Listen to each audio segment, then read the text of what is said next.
오늘 하나님의 말씀은 시편 97편 1절로 5절입니다. 시편 97편은 이 시편 전체 핵심 메시지가 하나님께서 여호와께서 다스리신다는 거예요. 그 선언이에요, 이게. 그래서 97편이 여호와는 이스라엘 백성, 하나님의 백성뿐만 아니라 온 세상의 경배와 찬양을 받기에 합당하신 분이시다. 왜냐하면 온 세상을 창조하신 분이고 또한 다스리시는 분이세요. 그래서 당신의 백성뿐만 아니라 온 세상의 경배와 찬양을 받기에 당연하신 거고, 그리고 하나님께서는 자기 백성을 영원히 버리시지 아니하시며 때가 되면 구원하실 것이다 하는 거예요. 이스라엘 백성들이 그 가나안에서 출애굽한 이후로 그 사사 시대를 거쳐 사무엘 시대를 거쳤죠. 다윗 시대를 거쳐서 이스라엘과 유다 왕국을 거치다가 멸망해서 바벨론 포로, 아시리아 포로로 끌려갔잖아요. 그리고 그때 당시 이제 1945년이 될 때까지는 회복을 못했죠. 구약은 그 이전에 예수님 오시기 전에 쓰였으니까 언제까지니까 하나님을 믿는 우리가 이런 믿지 않는 이들에게 언제까지 이렇게 억압을 받고 참 마음대로 하나님을 섬기지 못하는 자리에 머물러 있어야 합니까? 라고, 그리고 하나님이 과연 계시기는 한 것입니까? 이런 의문이 들을 때 이런 답이 영원히 버리시지 않는다. 너희의 죄값으로 인해서 너희가 그 죄값을 치르는 것일 뿐 하나님의 구원 역사는 여전히 이루어 가고 계시다 하는 거죠. 그래서 구원 역사가 이루어 가고 계셔서 예수 그리스도께서 오셨고 오늘날 2000년 지난 후에 세상의 끝까지 지금 복음이 전해져 가고 있는 상황입니다. 구원의 은혜가 주의 백성이 아닌 그들의 하나님 여호와에게서 시작될 것이에요. 그러니까 구원의 은혜라는 것이 이스라엘 백성 사람들로부터 비롯되는 게 아니라 하나님께로부터 시작된다 하는 거죠. 사실 이스라엘 백성이 이스라엘 백성으로 선택받은 것도 이스라엘 백성 자체에서 비롯된 게 아니라 하나님이 그렇게 하신 거란 말이에요.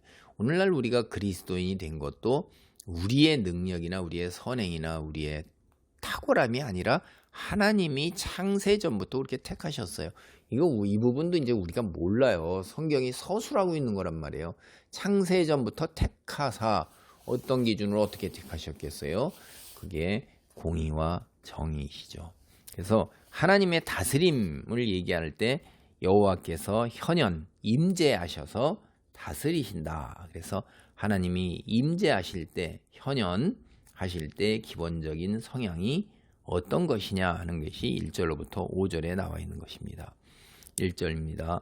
여호와께서 다스리시나니 땅은 즐거워하며 허다한 섬은 기뻐할지어다. 하나님께서 다스리신다 하는 걸로 인해서 세상이 즐거워하는 거예요. 그래서 하나님이 보좌에 앉아 계셔가지고서 세상을 다스리는 것뿐만이 아니라 직접 나타나신다 이 말이에요. 그게 현현 에피판이라고 그러죠. 굉장히 역동적인 거죠. 직접 현장에 출동하신다 이 말이에요. 요새 말로 얘기하면. 그래서 그 허다한 섬, 이거는 멀리 떨어져 있는 섬이에요. 그러니까 땅이 즐거워하고, 그리고 멀리 떨어져 있는, 이스라엘로부터 멀리 떨어져 있는, 하나님의 백성으로부터 멀리 떨어져서 저 끝에 있다고 생각되어지는 섬들까지도 결국 뭐냐면 온 세상이에요. 온 세상이 기뻐한다 이거예요. 이 땅에, 이 세상의 왕이신 여호와의 다스림은 하나님의 백성에게만 제한되어 있는 것이 아니에요. 이게 범우주적이라 이 말이에요. 범지구적이고 범우주적이란 말이에요. 온 세상이 주님께서 다스리시는 것을 보고 알고 기뻐하고 즐거워한다 이 말이에요. 2절입니다. 구름과 흑암이 그를 둘렀고 공의와 정의가 그의 보좌의 기초로다. 하나님이 앉아 계시는 보좌는요, 사람이 도저히 구름과 흑암이 그를 둘렀고 공의와 정의가 의와 공평이 그의 보좌의 기초로다. 할 때 이제 공의와 정의, 그 의와 공평이라는 게 히브리어 원어로 얘기하면 공의와 정의예요. 그래서 그 보좌의 기초로다라고 이제 얘기를 하는 거예요. 하나님이 앉아 계시는 보좌가 사람이 도저히 감당할 수 없는 엄청난 이제 광채를 발휘합니다. 우리가 하나님을 보는 순간에 우리는 죽어 없어진다고 그래요. 녹아서 없어지고 엄청난 광채이기 때문에 성경이 그렇게 얘기해요. 그래서 모세가 나타날 때도 그를 여호와로라 여호와로라 하면서 지나가실 때 하나님의 손등으로 그를 덮었다고 그랬어요. 그래서 그 광채가 엄청나기 때문에 구름, 그다음에 빽빽한 구름은 더 진한 어두움의 구름이죠. 그것이 하나님께 계신 보좌를 두른 것입니다.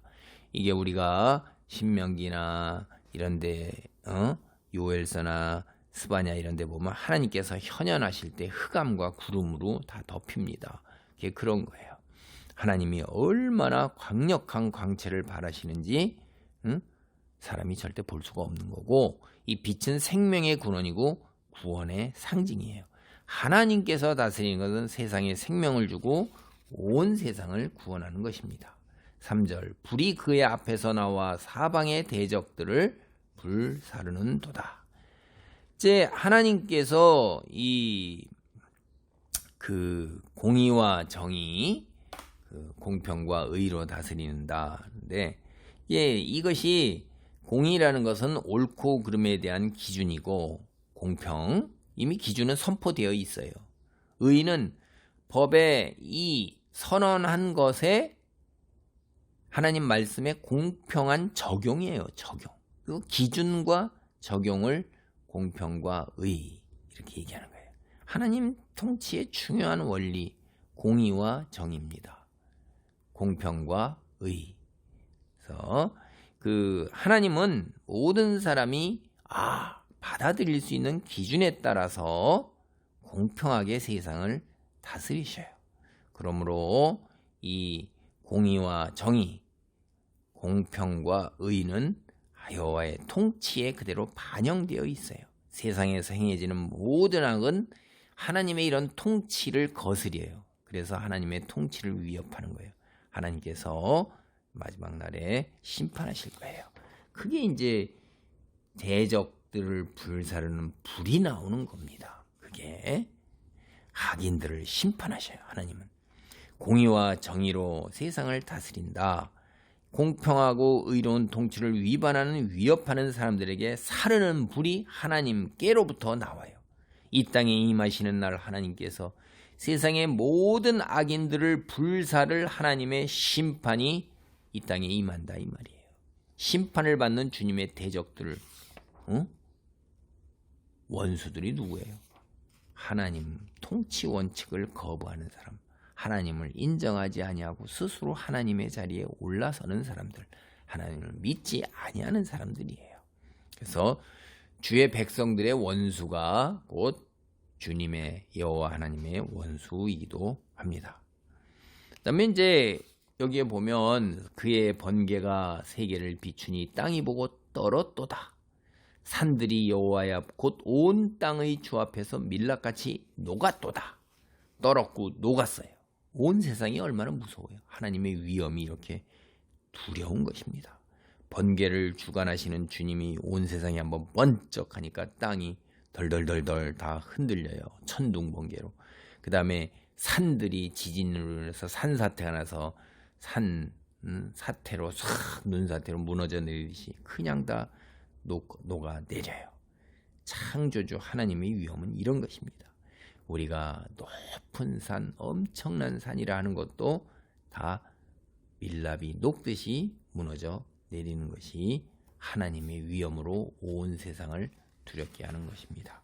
그래서 하나님이 나타나실 때에, 세상을 통치하실 때에 나타나는 이런 놀라운 현상, 이런 것들을 우리가 살펴보았습니다.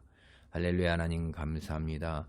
주님께서 다스리는 것이 공의와 정의, 공평과 의로 이미 선언된 것으로 누구나 수긍할 수 있는 것으로 아버지 심판을 하신다 하셨사오니 주여 속히 여호와의 날이 임하사 이 땅의 모든 악과 어두움이 사라지고 불행이 사라지며 하나님 새하늘과 새 땅으로 온 천하 만민 백성이 하나님이 하나님 되심을 깨닫고 믿는 자들은 하나님 안에서 영원한 영생의 축복을 누리기를 간절히 소원합니다.